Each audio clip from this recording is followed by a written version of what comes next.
வணக்கம். கோவை நீலகிரி செய்திகளுக்காக செய்திகள் வாசிப்பது சரவணன். கூடலூர் பகுதியில் யானைகள் நன்கு விளைந்த வாழை மரங்களை நாசம் செய்ததால் வேளாண்மை விரக்தி.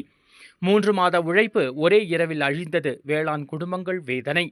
நீலகிரி மாவட்டம் கூடலூர் பாரங்கொல்லி பகுதியில் நேற்று இரவு வனப்பகுதியிலிருந்து வெளியே வந்த யானைகள் குழு வேளாண் நிலங்களில் நுழைந்து நன்கு வளர்ந்த வாழை மரங்களை முற்றாக நாசம் செய்த சம்பவம் பெரும் பரபரப்பை ஏற்படுத்தியுள்ளது. பல மாதங்களாக மழையை நம்பி தண்ணீர் குறைவிலும் சிரமப்பட்டு வளர்த்த பயிர்கள் ஒரே இரவில் அழிந்ததால் வேளாண் குடும்பங்கள் மனச்சோர்விலும் பொருளாதார நெருக்கடிகளிலும் சிக்கிவிட்டன. யானைகள் தாக்கும் தினசரி வேதனை விவசாயிகள் உருக்கம். விவசாயி சுப்பிரமணி என்பவர் கூறுகையில், இது நம்முடைய ஒரே வாழ்க்கை வழி. இந்த ஆண்டு நல்ல தோட்டம் கிடைக்கும் என்று நம்பி 400க்கும் மேற்பட்ட வாழை மரங்களை வளர்த்தோம். ஆனால் இரவு நேரத்தில் யானை ஊருக்குள் வந்துவிட்டு எதையும் விட்டு வைக்காமல் சாப்பிட்டதும் முறித்து வீசியதும் பார்க்கவே சின்ன மனசிற்கு வலிக்கிறது.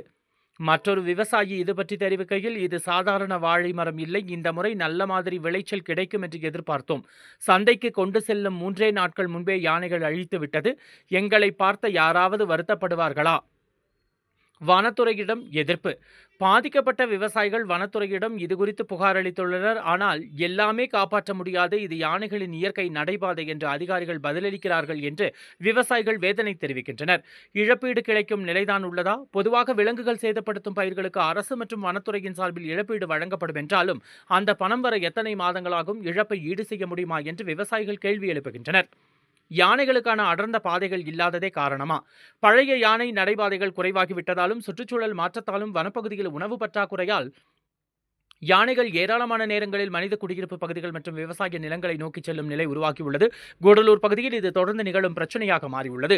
இயற்கையுடன் இணைந்து வாழும் விவசாயிகள் விலங்குகளால் ஏற்பட்ட பாதிப்புகளை தாங்கிக் கொண்டு மீள முடியாமல் வாடும் நிலையை நிர்வாகம் மனம் வைத்து பார்வையிட வேண்டிய தருணம் இது.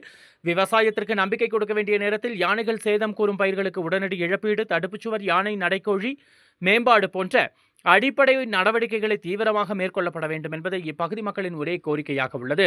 கோவை நீலகிரி செய்திகளுக்காக எமது சிறப்பு செய்தியாசிரியர் தமிழ் வெங்கடேசன்.